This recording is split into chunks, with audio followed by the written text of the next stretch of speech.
So I'm Justin Foster, as the introduction already said, and I started working with Ben and his co-founder at the time, Liz, in the very first cohort, I think in 2016. And part of the reason that I've done, so I think I've done a lot of like commencements, cohort talks, and things like that. And I believe in Ben and the mission and Unique. I believe in artists. I believe that there's a reason that when there's an authoritarian government, the first people they arrest are the artists. They arrest the artists and then the women, and that tells you everything you need to know about what's fucked up about society. So, and so I just have this deep desire to promote artists. My art is language. I used to, in fact, that picture that was used in the bio was I spoke at Creative Mornings, and it was the first time I came out as a creative. I referred to myself as a creative, and I did something I'd never done before. In a room of a couple hundred people, I read one of my poems, which I'd never read before. And I embraced that. And so often when people ask what I do now, I say poet first, because even the work I do with individuals on their messaging is poetry. So last year, I was asked to do the commencement address, and I tried to come up with something that was original each time. And I just came up with this idea of the art of unfinishing, what I call unfinishing. And it's just one of those things, and you as creatives all know this feeling when you feel like where you've been kissed by the muse, and it's just like, this is something, that there's something here.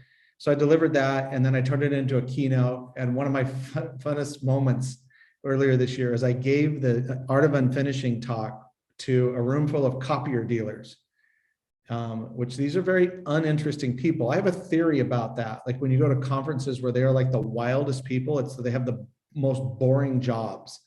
So that's my theory, So, but there was like, I don't know, 100 people there, and two of them were like, that's cool. And the rest of them were like, this guy's a damn hippie. I don't understand him at all. But it just kept me going on the idea, and I've given it as a talk probably 8 to 10 more times, and now I've decided to write the book, The Art of Unfinishing. But that came in, as the Uninked does, it sparked something in me, and I can't tell you how many times that's happened. Ben's always been very kind about thank you so much and everything, and it's like I'm always like, thank you, man. Like I get so many ideas, and I met so many cool people from Uninked, and it's a beautiful, special community. So today I'm going to talk about unfinishing, but in a different way, in a little different take. And this is brand new. Actually, this came to me this morning in meditation and journaling. And so you get to be the first to hear it.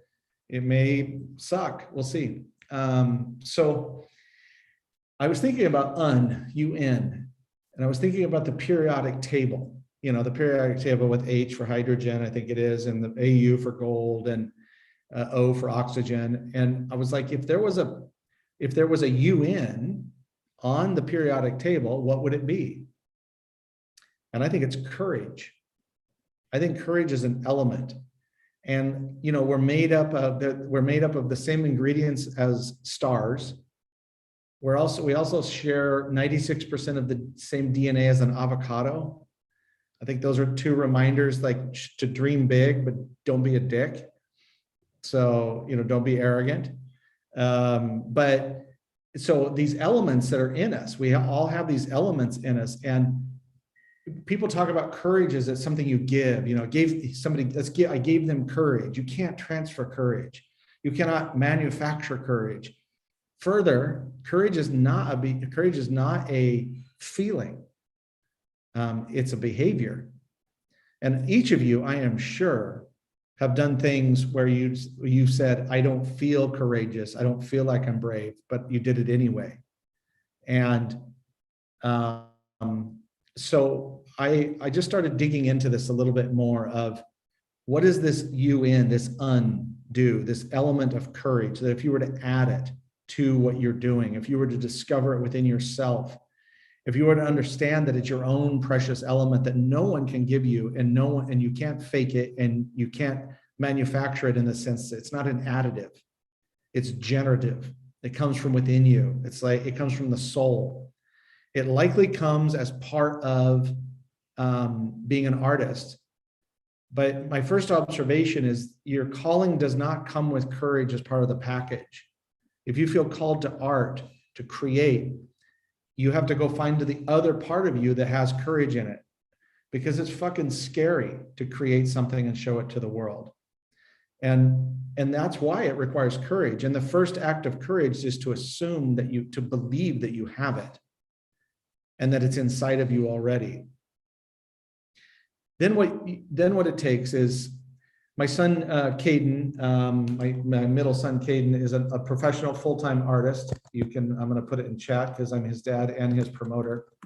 You can look at Reluctant Hobo on Instagram, and he is making a living with his art. Some months he makes more money than me with his art.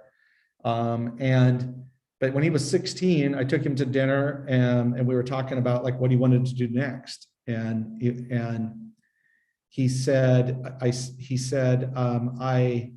want to be an artist. That's what all I want to do. And I said, what's your plan B? And he thought, and he got kind of was like, well, I could do retail. And he kind of teared up and he looked at me and he said, I don't have a plan B. And I said, that's right. Fuck plan B. There is no plan B. Creatives don't have a plan B. And I hate it when people ask that. Well, what, you better have a backup plan. Nah, my backup plan is I'll find something else to create. And that's the courage, because imagine that courage it takes to do what 90% of people do not do, which is organize your life around your calling and your art. Who does that? We disparage still in our society art as a nice to have. Yet, as I said before, it must be some threat to the patriarchy or to authoritarians, because they're well, first of all, authoritarians are famous for shitty art. And second of all, they try to suppress it or oppress the art.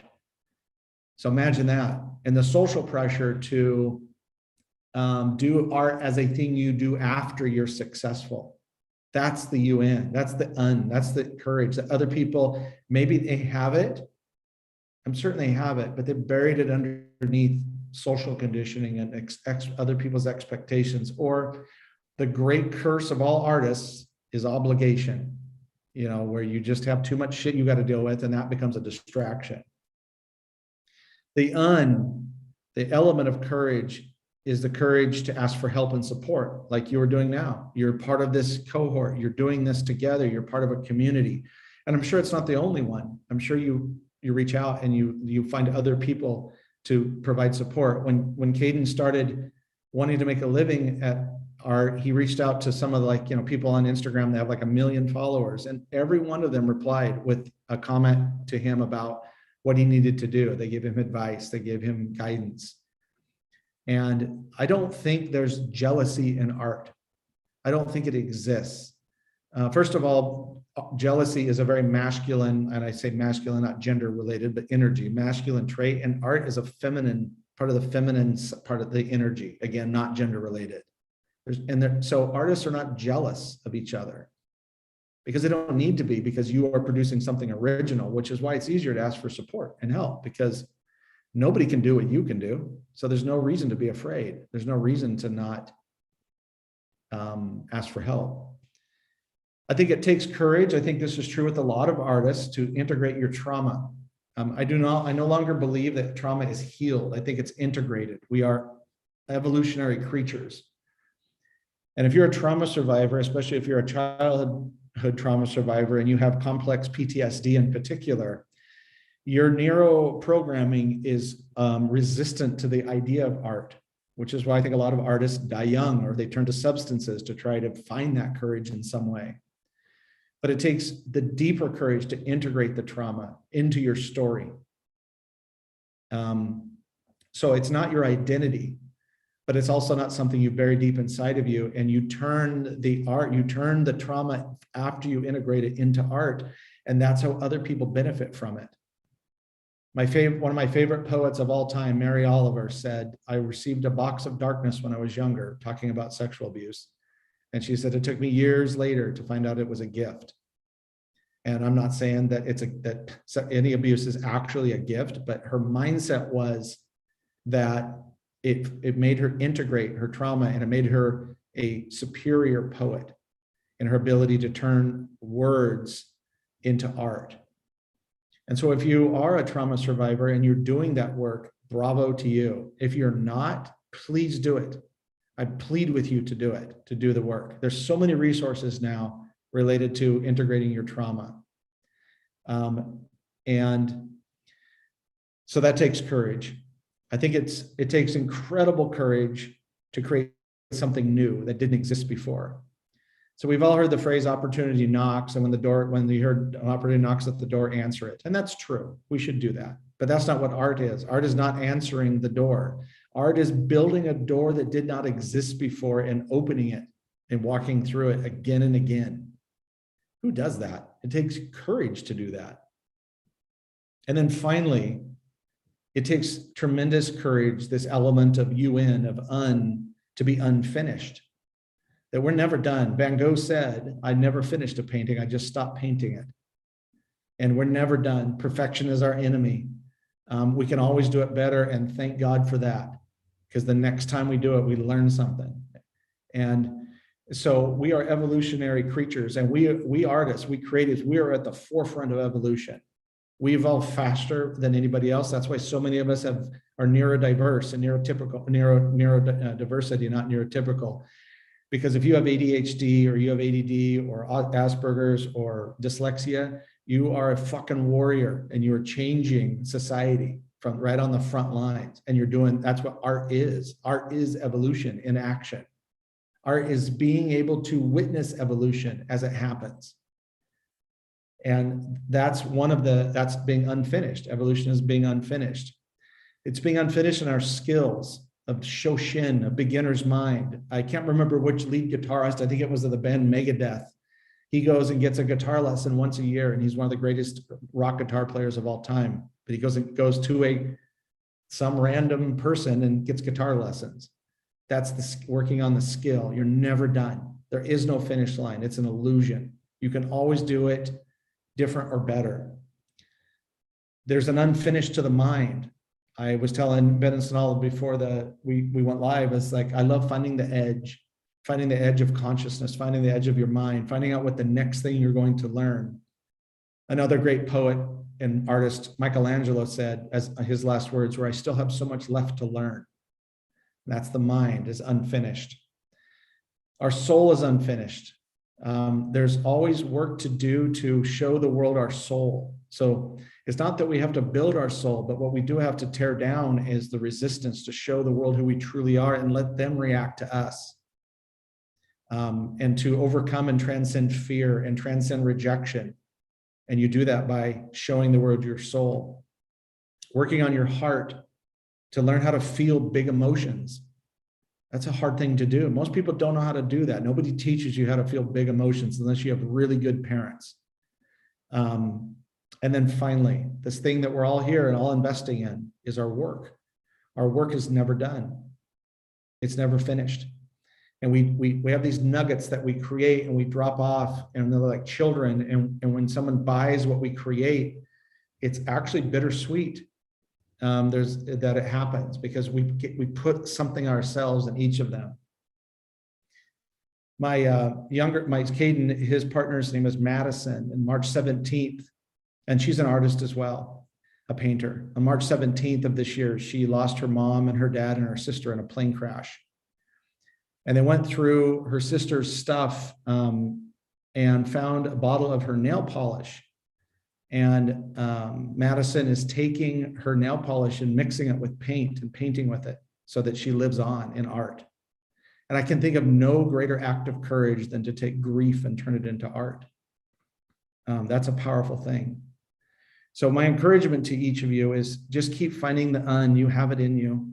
If you forget it, ask somebody, they'll point it out to you. If you feel like you've lost it, just go back to where you had it the last time. It's still there. And just keep creating. And eventually, I am certain of this, you'll have more confidence than not. But because it's unfinished, we do want that tension. We use that tension, and not to be afraid of tension. It is creative energy. but we'll get more confident, and you'll get more clear, and you'll get more certain, and that you are showing the world your gifts, and hardly anybody does that. So good luck with everything. Good luck with this, with what you're doing. Thank you.